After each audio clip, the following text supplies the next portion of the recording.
Как и в русском языке, союзы в туинском языке делятся на сочинительные и подчинительные. К сочинительным союзам относятся соединительные,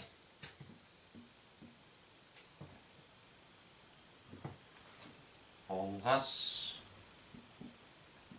баса, билде, что соответствует русскому и. Второе. Противительные.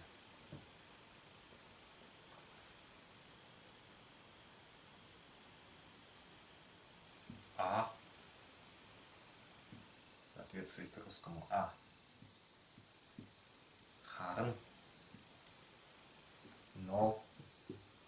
А. Жалса да.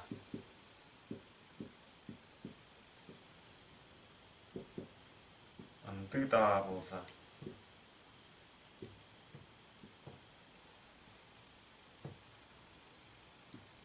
Жалса жоқ.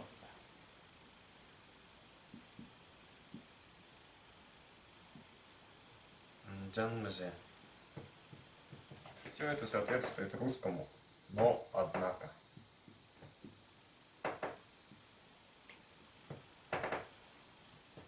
Также и третье, разделительные союзы.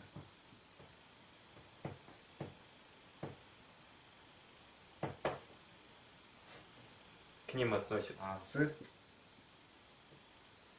жоқ болса, что соответствует русскому, или, либо.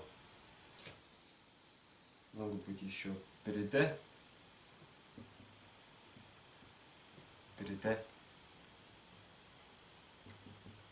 соответствует русскому то. Например, в предложении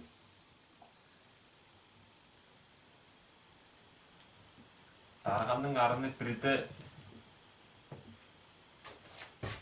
қызып, бірді сарғарып тұрған.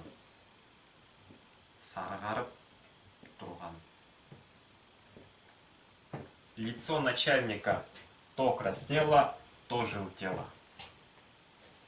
Пример разделительного союза. При помощи сочинительных союзов в туинском языке осуществляется связь между однородными членами предложения, либо между простыми предложениями в сложно сочиненном предложении. Рассмотрим теперь подчинительные союзы. Их в туинском языке немного.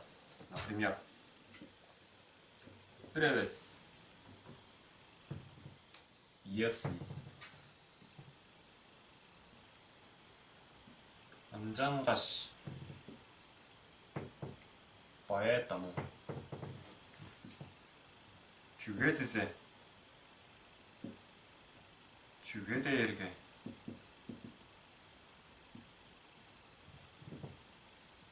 потому что.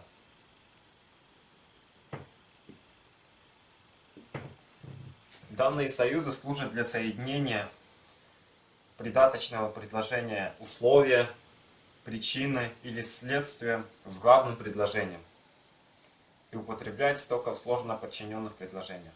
Например, чага албай түрмен.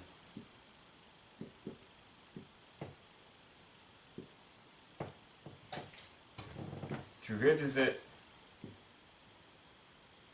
олар адресім білбес.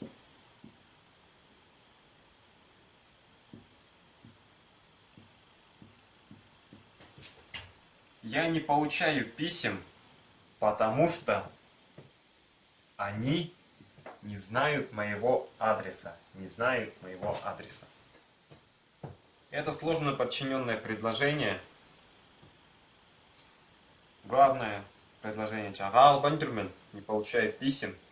Придаточные причины чугэдзе олар адресим, потому что они не знают моего адреса.